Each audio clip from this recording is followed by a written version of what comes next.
Koreksi yang melanda pasar saham membuat nilai kekayaan para konglomerat tanah air menyusut signifikan. Meski demikian, tak ada perubahan di posisi 5 besar orang terkaya di Indonesia. Prajogo Pangestu, pendiri grup Barito, masih menjadi orang terkaya di Indonesia versi Forbes per 5 Maret 2025. Posisi orang terkaya di Indonesia kedua diisi oleh Lau To Kwong, pendiri Bayan Resources. Kemudian disusul dengan Robert Budi Hartono dan Michael Hartono atau Hartono bersaudara, yang masing-masing berada di peringkat orang terkaya ketiga dan keempat di Indonesia. Namun, nilai kekayaan para konglomerat tersebut mengalami koreksi cukup dalam seiring anjloknya bursa saham. Pasalnya, basis peringkat daftar kekayaan orang terkaya itu direpresentasikan dari total market cap perusahaan yang sudah melantai di Bursa Efek Indonesia, BI. Indeks harga saham gabungan, IHSG, berada di zona merah sejak awal tahun hingga 5 Maret 2025.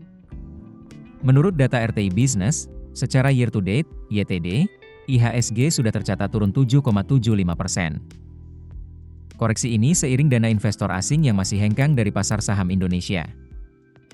Data RTI Business menunjukkan, net foreign sale di seluruh pasar di sepanjang tahun berjalan 2025 atau secara YTD tercatat sebesar Rp21,44 triliun. Analis NH Korindo Sekuritas Leonardo Liu pun mengingatkan, kondisi bursa yang kembang-kempis ini akan memengaruhi besaran kekayaan konglomerat Indonesia, termasuk peringkat mereka dalam daftar Forbes tersebut.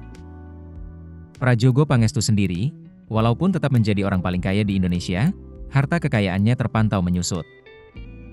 Data Forbes per 5 Maret 2025, harta kekayaan Prajogo sebanyak 31 miliar AS dolar, berkurang dari 43,4 miliar AS dolar per 31 Desember 2024. Leonardo menyebut, pasca gagal masuk indeks Morgan Stanley Capital International, MSCI, harga saham emiten grup Barito banyak mengalami koreksi. Kemudian, sebagai orang terkaya di Indonesia nomor 2, Lau To Kwong terpantau memiliki harta sebanyak 26,9 miliar AS dolar per 5 Maret 2025. Namun, jumlah hartanya pun menyusut bila dibandingkan akhir tahun 2024 yang sebanyak 27,4 miliar AS dolar. Hartono bersaudara juga mengalami penyusutan harta kekayaan. Robert Budi Hartono mencatat kekayaan sebesar 22 miliar AS dolar per 5 Maret 2025 dan ini turun dari 26,5 miliar AS dolar pada akhir tahun 2024.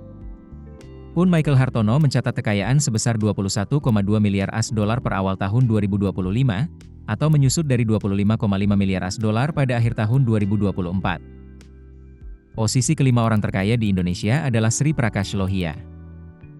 Leonardo mengatakan, kalau harga saham emiten milik orang kelahiran India tersebut tak berbeda nasibnya dengan keempat konglomerat yang lain.